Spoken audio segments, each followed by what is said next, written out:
La France mystique, réflexion métahistorique sur l'histoire de France, par Jean Faure, aux éditions d'Evry Livre.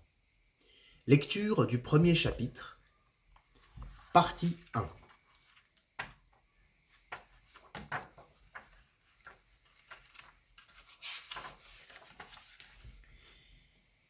Les racines de la France. Citation. Nul ne peut poser un fondement autre que celui qui a été posé par Dieu, le Christ Jésus. Saint Paul 1 Corinthiens.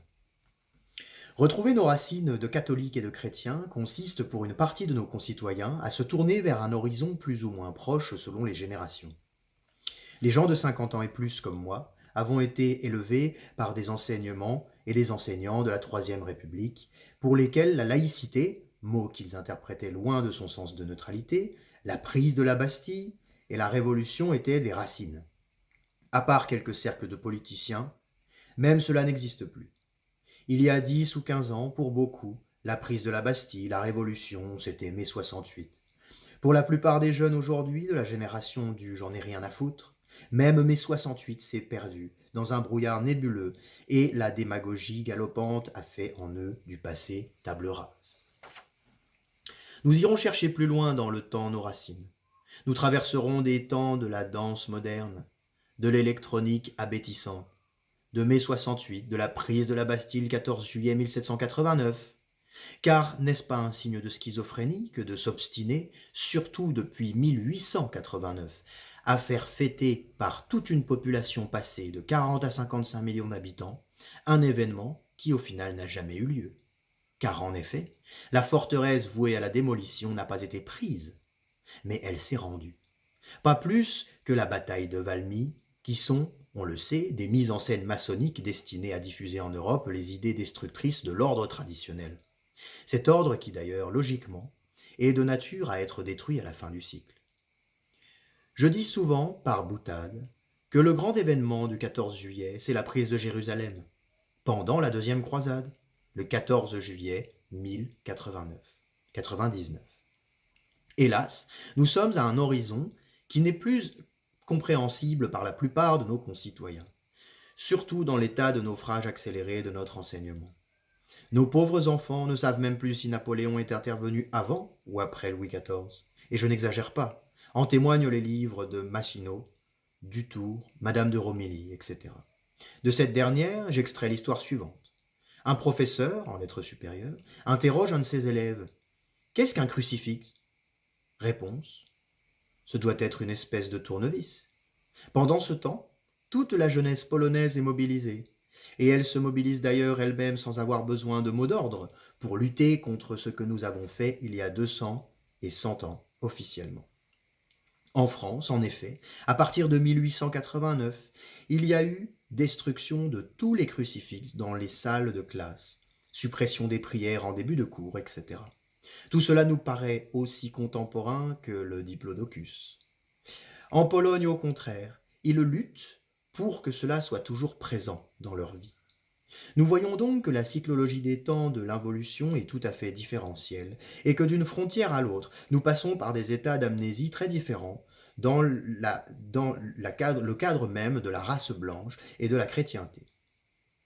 Lors d'un voyage en Autriche, je fus très étonné de voir que le croisement des routes était toujours intact, c'est-à-dire balisé de crucifixes, alors que chez nous, ils ont été presque partout démolis à partir de 1792. Il existe en chacun de nous des éléments contradictoires qui luttent, et surtout dans l'homme qui écrit ces lignes, qui est rarement d'accord avec lui-même et se sent gaulois et celte sous bien des aspects.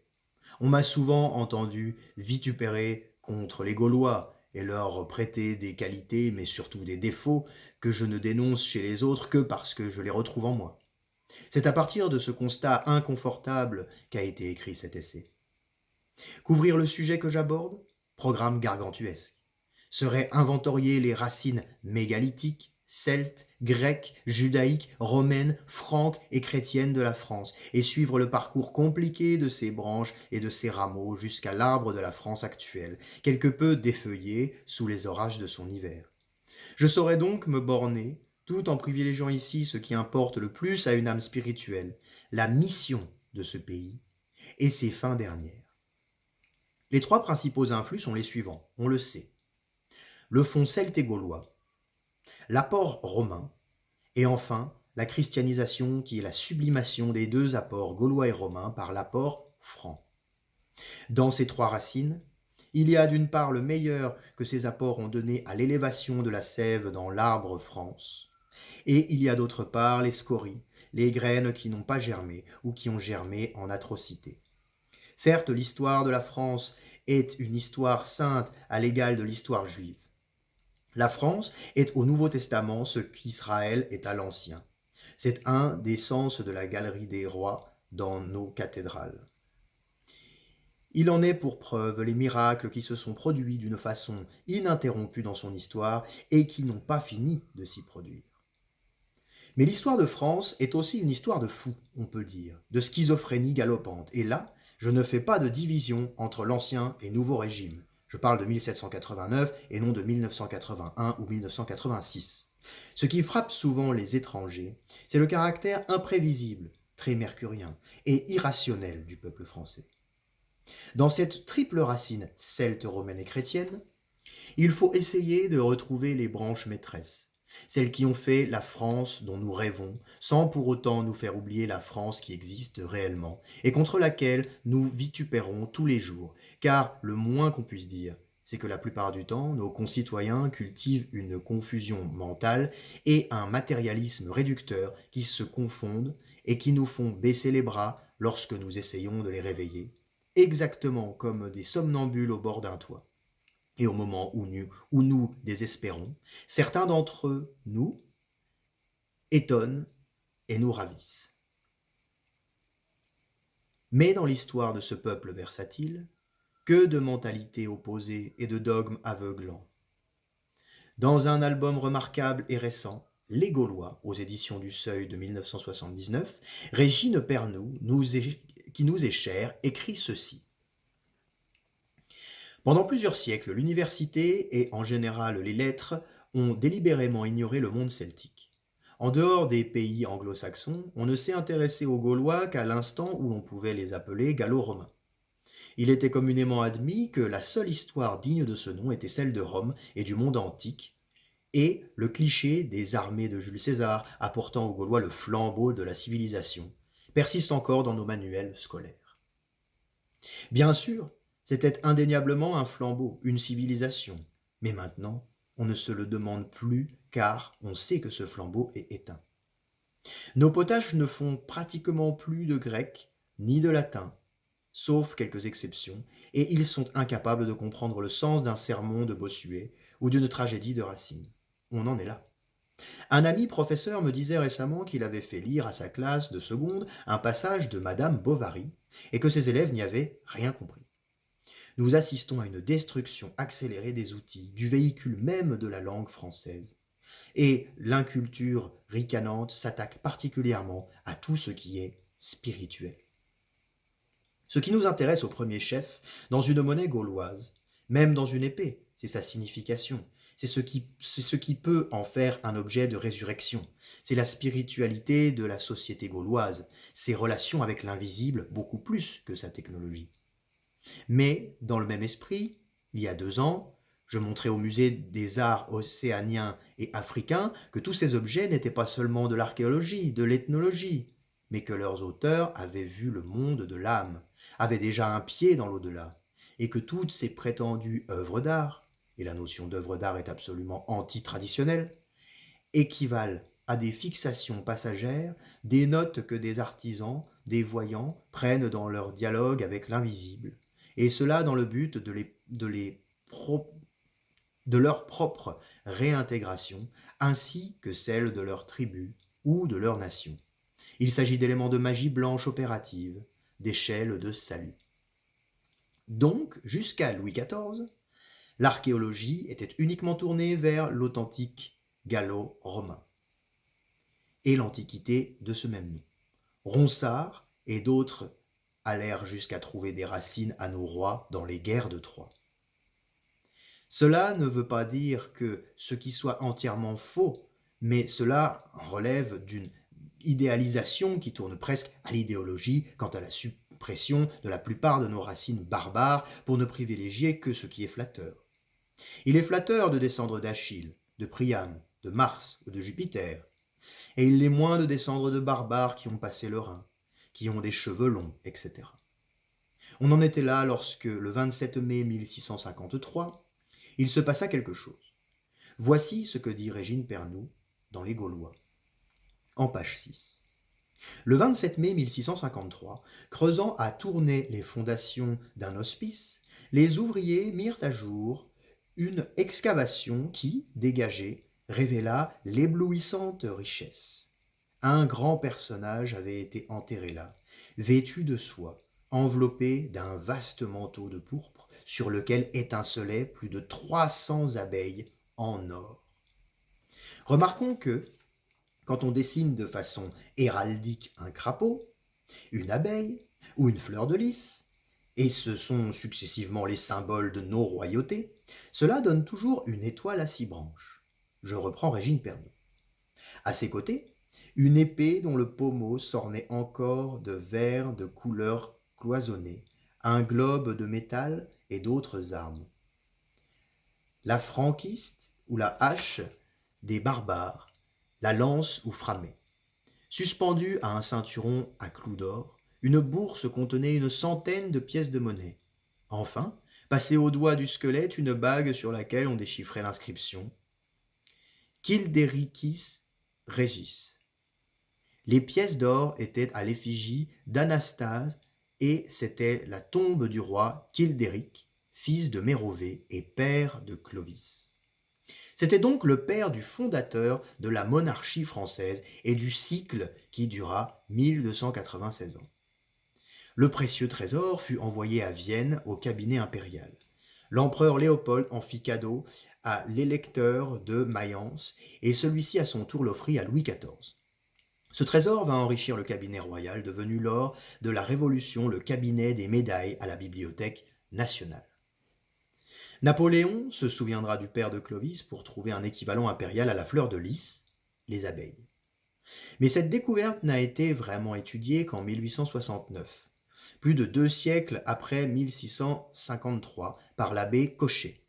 Lorsque l'Académie des inscriptions et belles-lettres fut fondée en 1679, Colbert conçut le dessein de faire relever et publier tous les monuments de France, les monuments romains.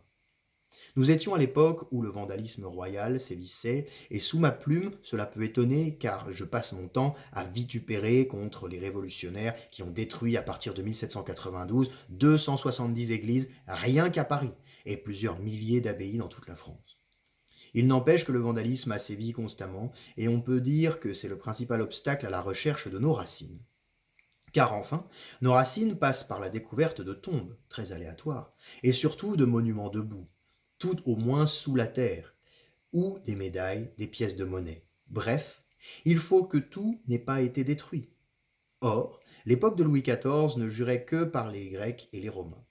C'est ainsi qu'on vit détruire le phare celte de Boulogne, tour de 10 étages, qui était parmi les édifices les plus imposants de l'Occident. Rendons-nous compte que les Français, entre parenthèses, oui, à partir de Clovis, ils s'appellent Français, ont détruit les 9/10 de leur patrimoine architectural, ne voulant garder que ce qui ressemblait aux Grecs et aux Romains. D'ailleurs, en fait, le plan jacobin de destruction des cathédrales n'est qu'une exacerbation fanatique du désir, disons, dès XVIIe et XVIIIe siècle, d'effacer toute trace gothique, c'est-à-dire barbare, de la surface de la France. La Révolution, sur ce plan, en est une conséquence. Nous sommes vraiment un pays d'intolérance et de saccage.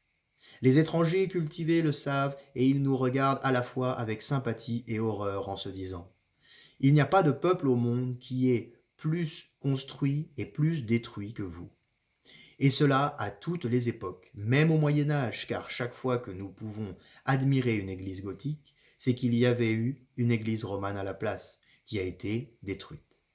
Là encore, on peut le comprendre, c'est pour des questions de géographie sacrée, ce qui est extrêmement respectable. Mais le reste, comme cette tour de 10 étages à Boulogne, le temple de Tutela à Bordeaux, la tour et le mausolée du palais comtal d'Aix-en-Provence. Plus près de nous dans le temps, Cluny, la plus grande église du monde. Et enfin à Paris, le château des Tuileries détruit non en 1871 par la Commune, mais en 1883 par la Chambre des députés, avec M. Clémenceau en fer de lance. Nos racines sont donc très éparpillées, et il faut énormément de patience pour les retrouver. Je cite maintenant un des livres qui n'est pas seulement l'ornement de ma bibliothèque, mais de ma mémoire. Il s'agit d'un de ces grands historiens à la Fustel de Coulanges, qui ont justement depuis la grande école de Saint-Germain-des-Prés du XVIIIe siècle essayé de combattre l'amnésie flatteuse des Français et de leur rappeler qu'ils sont une race très compliquée, où bien des sources ont alimenté le fleuve. Ce livre, c'est le premier tome des Origines de la France, de Ferdinand Lott, et le livre que je citerai plus loin est celui de Camille Jullian, De la Gaule à la France. Tous deux sont des références fondamentales, on le sait. De même qu'on ne pourra plus écrire désormais sur le Moyen-Âge sans citer Régine Pernoud, Georges Duby ou Jacques Le Goff. Ferdinand Lott nous donne un certain nombre de précisions et il pose la question fondamentale. Entre la Gaule et la France, y a-t-il eu rupture ou continuité? Nos prédécesseurs ne se posaient pas la question. Ils ignoraient tout de leur passé et ne se souciaient pas de le connaître. La culture, sous toutes ses formes, devait provenir de l'Antiquité. Ils ne la connaissaient guère que sous sa forme latine. Ils s'appliquaient à apprendre le latin au collège et n'apprenaient guère que cela. Ce qui avait précédé n'avait aucune valeur, aucun intérêt. Ils se rendaient compte que la langue qu'ils parlaient provenait du latin. Idiome altéré, patois dont on eut honte jusqu'à ce que les écrits en langue vulgaire eussent forcé l'admiration même des plus férus d'Antiquité. D'ailleurs, les règles de la linguistique n'étaient pas encore fondées. Il est certain que maintenant on s'aperçoit que les racines du français sont extrêmement complexes. Je continue en citant Fernand Lott. Rupture linguistique, c'est évident, puisque les Gaulois ont adopté la langue parlée par les Romains, leurs vainqueurs, et n'ont conservé sous une forme latinisée qu'un nombre insignifiant de mots. Ils parlent ici du langage courant, mais où le celte a transmis énormément de racines langagières, c'est dans les patronymes et dans la topologie. Et là, on retrouve un celte, un gaulois, qui est extrêmement proche de sa morphologie, du grec qui est une langue sœur, branche des langues indo-européennes. Grande est la parenté spirituelle entre le gaulois et le grec, beaucoup plus qu'entre le gaulois et le romain.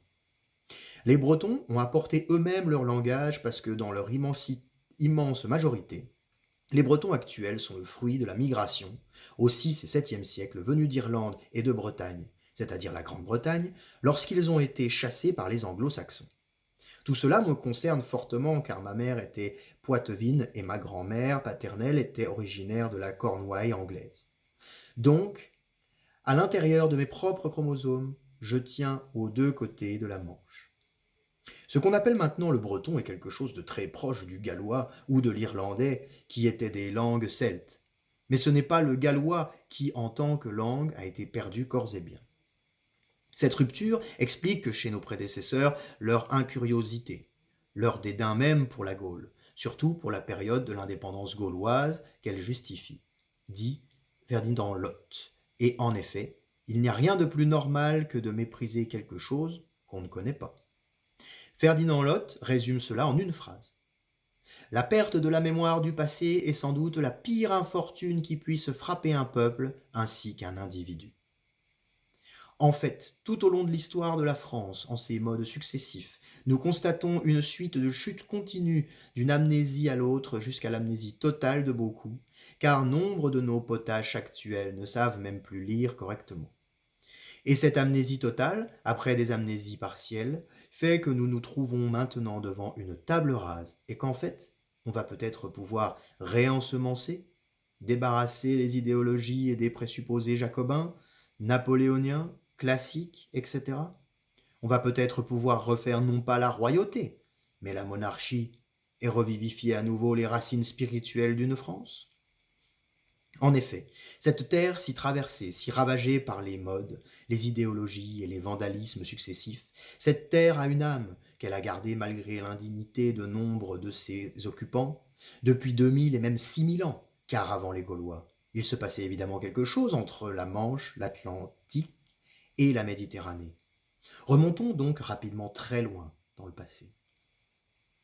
Les 5 races fondamentales, dont aucune bien sûr n'est arrivée jusqu'à nous dans sa pureté, sont apparues très tôt après la chute et la sortie de l'état primordial. Dans la conception quasi universelle des 4 âges que j'ai développée dans mon cycle de l'humanité, l'âge d'argent a vu successivement s'établir la race lémurienne, australo-dravidien, la race noire, la race jaune, puis la race rouge, les Atlantes. Mais les avait précédés la race blanche ou hyperboréenne. Avant leur brassage ultérieur, chacune de ces races, toutes en participant à l'unité somatique et spirituelle de l'espèce Homo sapiens, ou plutôt Homo religiosus, possédait et possède encore en partie la spécificité psychique. Le Pandit Tilak a montré les racines polaires des traditions indo-iraniennes et indo-européennes. Bien avant les migrations de l'Ouest à l'Est et de l'Orient à l'Occident, il y a quelques 20 000 ans, la race blanche est descendue de l'Hyperborée en vagues successives et selon les modalités des modifications climatiques, en commençant déjà à se métisser çà et là. Une des premières de ces fusions eut pour résultat le peuplement du Tibet, par croisement avec la race jaune. Dans toutes les traditions indo-européennes subsiste plus ou moins altérée la mémoire du pays blanc, de la Thulé primordiale, du pays des 7 bœufs, c'est-à-dire du pays proche du pôle symbolisé par les 7 étoiles de la grande, puis de la petite ours, dont les noms successifs ont désigné d'abord le sanglier, Calydon, Varaha dans l'Inde, symbole de l'autorité spirituelle, puis l'ours Ars, Arthos, symbole de pouvoir temporel. Que de mythes mettent en scène la lutte des ours chevaliers kshatriyas contre les sangliers prêtres et druides. Ainsi commençait la longue involution spirituelle, le lent et inéluctable éloignement de la tradition primordiale, marqué d'amnésies successives et de transitoires retours à la tradition. Car rien n'est rectiligne dans l'histoire, tout est spirale et interaction, tout monte ou descend sans cesse, mais selon une pente descendante générale, l'involution étant une loi collective et la réintégration, la rédemption, une possibilité individuelle. La loi de conservation divine, voir le cycle de l'humanité adamique, page 268 à 276, permet de comprendre comment l'humanité, qui n'est jamais abandonnée de son Créateur, est sans cesse rappelée à l'ordre par les envoyés du Verbe divin, et à la fin du cycle par le Verbe lui-même, que les hommes ont l'effrayante liberté d'écouter, ou non. Je m'écarterai de mon sujet si j'esquissais ici à travers les traditions le chemin parcouru par la race blanche entre l'Hyperborée et la Gaule pré-chrétienne. André Savoret a magnifiquement délabyrinthe ce difficile trajet dans son Visage du druidisme qu'il me suffit de rappeler l'épopée du grand druide Ram ou Rama de l'Europe occidentale à l'Asie centrale et à la péninsule indienne, sujet de l'épopée du Ramayana. De même, l'identité sémantique de la terre celte de la Chaldée, Keltoi, désignant en grec la caste sacerdotale, et de tous les toponymes, de tous les noms de peuples où apparaît cette racine cal ou gal, qui chez nous a fait aussi Valois. Galles, Galilée, Galicie, Gaule, Calédonie, etc. Et qui est la racine indo-européenne retournée, loc, lig, lag, lug, le latin lux, lumière, et comme logos, le nom grec du Verbe divin. Car c'est bien d'une lumière perdue et en partie restituable, surtout à l'extrême fin du cycle, que témoignent à travers leur déchirement et leur turpitude les peuples indo-européens, et cela depuis les époques du Ramayana et du Mahabharata, jusqu'à notre quête du Graal et à notre poésie romantique la plus inspirée. Dans leur mouvement migratoire et leur métissage partiel avec les autres races, les descendants des Hyperboréens ont au passage fusionné avec les descendants de l'Atlantide engloutis il y a environ 11 000 ans. Un grand reflux est-ouest s'est produit ensuite, s'est poursuivi jusqu'au seuil de notre ère, Et même au-delà, puisque les invasions barbares du III et IVe siècle en sont les dernières manifestations. Selon une tradition millénaire, un homme prédestiné, ou Gadarn, guida vers ce qui devait devenir l'Europe occidentale les tribus Kimris, Bois et Volsques, les futurs Germains, Belges au long de la mer du Nord, et chez nous, les Galates, les Éduènes, les Carnutes, les Éburons, etc. Ce sont les composants de nos Gaulois. Ces tribus celtes arrivèrent sur le territoire de la Gaule aux environs du 5e siècle avant Jésus-Christ. Il y a donc à peine 2500 ans, et se fondirent dans les populations antérieures, ou plutôt dans ce qu'il en restait. D'abord, le reliquat des tribus bretonnes, décimées par de terribles épidémies. Ces Gaëls descendaient presque directement des Hyperboréens et peuplaient de façon très clairsemée l'Armorique, la Cornouaille, le pays de Galles, l'Écosse ou l'Irlande. Mais il existait encore sur le territoire de la Gaule le reste d'une autre ethnie, qui ne nous a laissé aucune trace directe, qui était des pré-celtes, et au sujet de laquelle on ne peut qu'interroger l'archéologie du néolithique, du chalcolithique à la période de Hallstatt, premier âge de fer. Ces peuples, à travers les races des Grimaldi et des Cro-Magnons, sont exactement semblables sur le plan morphologique aux gens de la Dordogne et de l'Auvergne actuelle. Et on peut dire que ces hommes étaient peut-être même ceux qui ont élevé les monuments mégalithiques, avec lesquels les Gaulois avaient bien entendu peu de rapport, sauf les druides qui semblent en être issus. Toutes les histoires de Gargantua, de Pierre Levé, de Menhir, de Dolmen appartiennent évidemment à un lointain passé mythique qui faisait déjà partie du surconscient des Gaulois. À remarquer que l'invasion des Celtes fut tout à fait pacifique et harmonieuse malgré le caractère parfois brutal et sanglant des Gaulois, et ajoutons qu'elle ne s'est faite que sur un pays qui avait perdu la plupart de ses habitants. Là aussi, l'ethnographie est une question de trop plein, de chiffres de natalité, d'épidémies, etc. Cependant, un siècle auparavant, au VIe siècle avant Jésus-Christ, il s'était passé quelque chose dans le sud de la France. Les Grecs étaient déjà venus, donc aussi des Celtes, car les Grecs font partie du groupe celte, alors que les Romains sont des Ligures. Nous sommes ici, et c'est très important dans les deux branches très différentes, des races indo-européennes. En fait, il n'existe pas à proprement parler de race indo-européenne, ni à plus forte raison de race aryenne. Il aurait fallu le dire 50 ans plus tôt au moment de l'hystérie nazie. Mais il existe un groupe de races qui ont des racines langagières identiques. C'est le groupe indo-européen, qui est un groupe de langues, mais non pas de races. Donc les Romains appartenaient au groupe des Ligures, alors que les Celtes, comme les Alpins, les Germains, etc., appartenaient à un groupe de races qui allait du Caucase à l'Irlande et de l'Espagne à la Lettonie. Voilà le lieu celte. On comprend mieux maintenant les affinités entre Grecs et Gaulois. D'ailleurs, la langue romaine, bien qu'étant également une langue indo-européenne, était très différente du grec et du gaulois. La connaissance du sanskrit peut permettre de trouver des analogies, des jalons entre les racines celtes, grecques et romaines. Mais il n'empêche qu'il y a un fossé entre elles, fossé qui est surtout d'ordre psychologique. Ce qu'il y a en nous de celtes est indéniablement tourné, à côté de beaucoup de qualités, vers l'anarchie, le sens de l'anarchie, dans la mesure où l'anarchie a un sens puisque justement, c'est la perte de sens, étymologiquement parlant. Cette particularité celte, gauloise, est absolument fondamentale. Sans elle, on ne peut comprendre le côté girouette de la nation française. C'est un des ingrédients qui ont été mis dans le chaudron et il est certain que ce peuple d'individualistes a tendance à être ingouvernable, quel que soit le système en place. Donc, vers l'an -600, un siècle avant l'invasion des Gaulois, c'est la fondation par les Grecs, en particulier par les Phocéens, de Massalia, Marseille, et aussi de Glanum. Au VIe siècle avant Jésus-Christ, c'est sur un terrain mégalithique que s'est fondé ce qui devait devenir la Provence romaine, mais qui fut d'abord la province grecque.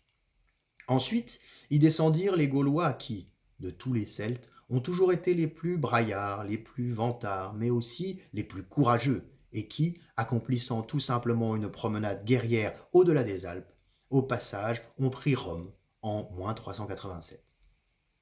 Puis vint le choc en retour, puisque -150, -125, les Romains créèrent cette province romaine, la Provincia, qui a été le premier jalon de ce qui devait devenir le pays gallo-romain. Et enfin, entre -60, -50, ce sont les campagnes de Jules César et la conquête des Gaules. Alors, c'est Alésia, en -52. Citation. On sait le sort de Vercingétorix, la valeur militaire et la grandeur d'âme de celui en qui s'incarna la patrie gauloise, et qui avait, je tiens à le souligner, renvoyé à César l'anneau apporté par Davistiacus le traître, ne purent racheter dans l'immédiat l'indiscipline des uns et la jalousie des autres. Si César, a trop justement écrit Henri Hubert, réussit avec une 60 000 hommes à mener à bien cette difficile conquête d'un grand pays, riche en hommes, avec un passé glorieux, c'est qu'il eut toujours en Gaule des alliés, des amis, des espions, qui furent aussi des traîtres, comme l'Éduène d'Humnorix. Réversibilité des mérites, qui dira les répercussions de cette foi, couronnée par le sacrifice, dont ses maîtres lui avaient enseigné le pouvoir caché, sur les destinées d'une patrie. Citation de André Savoret, Visage du druidisme, 1977. Parmi les gens aux idées simples, certains affirment sans nuance qu'avoir été romanisé a été négatif, et d'autres disent, comme presque tous les manuels scolaires d'autrefois, qu'enfin les barbares ont été civilisés par ces grands civilisés qu'étaient les Romains. La France a pu commencer à naître. Pour eux, l'acte de naissance de la France, c'est Jules César et l'occupation de la Gaule. Pour les monarchistes, le début de la France, c'est le baptême de Clovis en 496.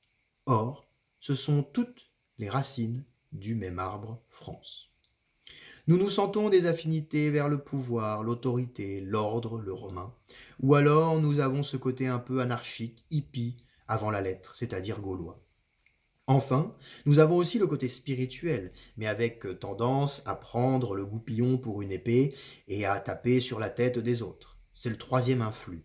Je caricature pour montrer les divers sangs qui bouillonnent en nous. Mais indiscutablement, le fond mystique de la France est un fond celte.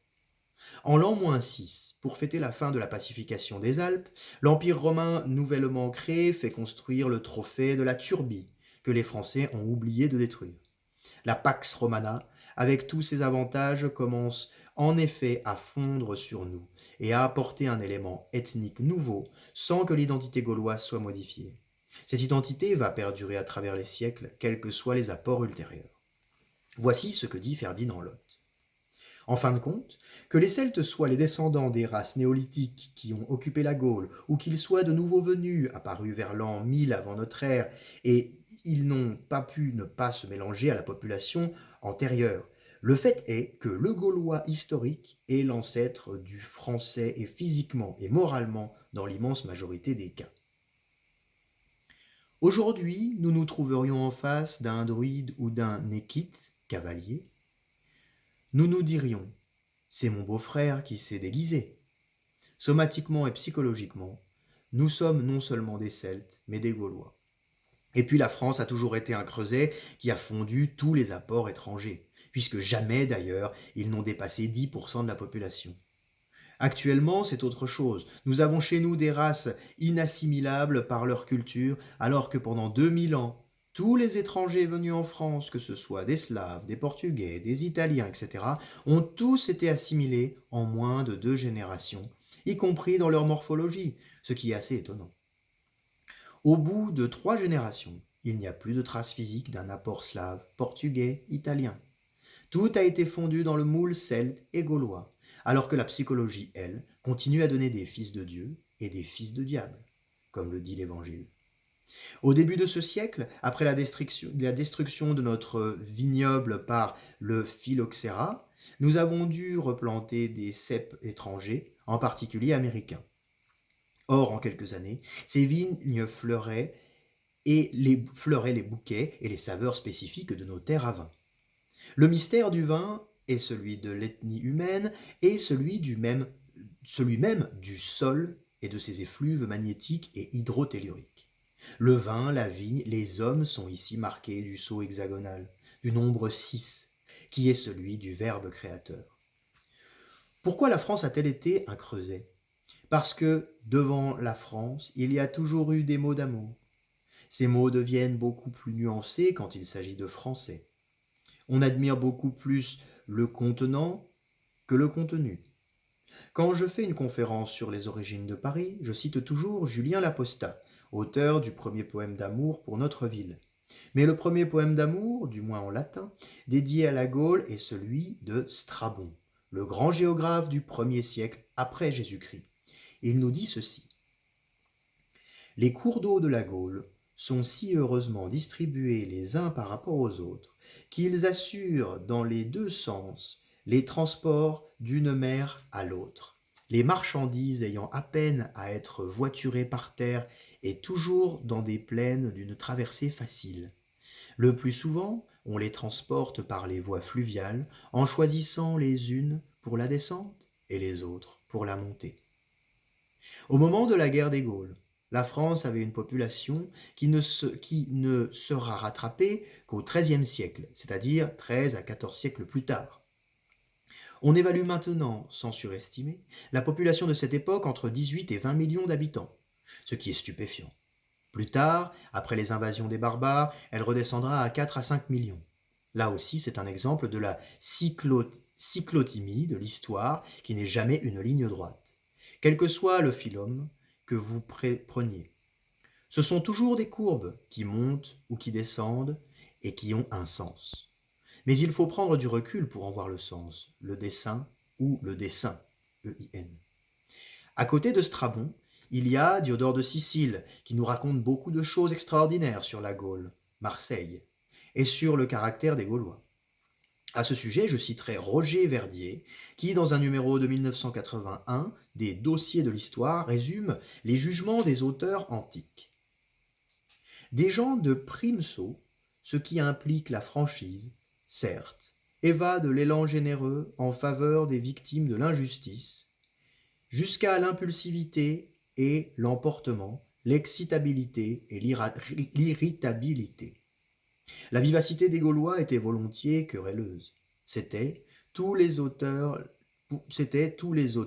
le repère de fameux harangueurs. Ils faisaient naître des discussions pour le plaisir. Ils ne savaient guère se dominer et ils ne s'écoutaient pas beaucoup les uns les autres. Le café du commerce n'est pas loin et on se croirait en pleine réunion électorale. Fermez la parenthèse. Ce faible pour la violence explique les décisions soudaines qu'il prenait même à la guerre et dans les plus graves circonstances. Les résolutions des Gaulois se prennent sur le champ, et en un instant, ce qui étonnait et étonnera toujours Jules César. C'est la fameuse Furia Francaise qui nous a valu Crécy, Azincourt, Pavie, Sedan. Nos manuels scolaires d'histoire sont pleins de nos victoires, mais il ne faut pas oublier que bien souvent, on s'est fait battre à cause de nos défauts. On est toujours plus malin que les autres. On a un courage fou, mais qui retombe vite. Et de plus, on est de très mauvaise foi. On veut absolument avoir gagné, même quand on a perdu. Ce que Jules César appelle leur inconséquence, les revirements des Gaulois sont aussi brusques que leurs élans. Ils n'étaient pas moins portés à critiquer et même à dénigrer qu'à s'enthousiasmer. Il semblerait que leur fougue se soit alliée à un esprit soupçonneux, toujours enclin à mettre en cause les chefs que pourtant ils s'étaient donnés. Quel que soit le jugement que l'on porte sur tous les chefs de droit divin ou autres que les Français se sont donnés depuis 1500 ans, il est évident que c'est le dernier des métiers de vouloir gouverner un peuple pareil. Louis XV commence à être appelé le bien-aimé, et il finit roulé dans la boue simplement parce qu'il est attaqué par des libelles imprimées en Angleterre. N'oublions pas que c'est le peuple qui a choisi pour symbole l'animal, le coq, qui sert de girouette en haut des clochers. C'est un fait que les Gaulois sont incapables de faire une nation. La France n'a pu être baptisée que parce qu'elle avait été d'abord unie par les Romains. Fin de la première partie.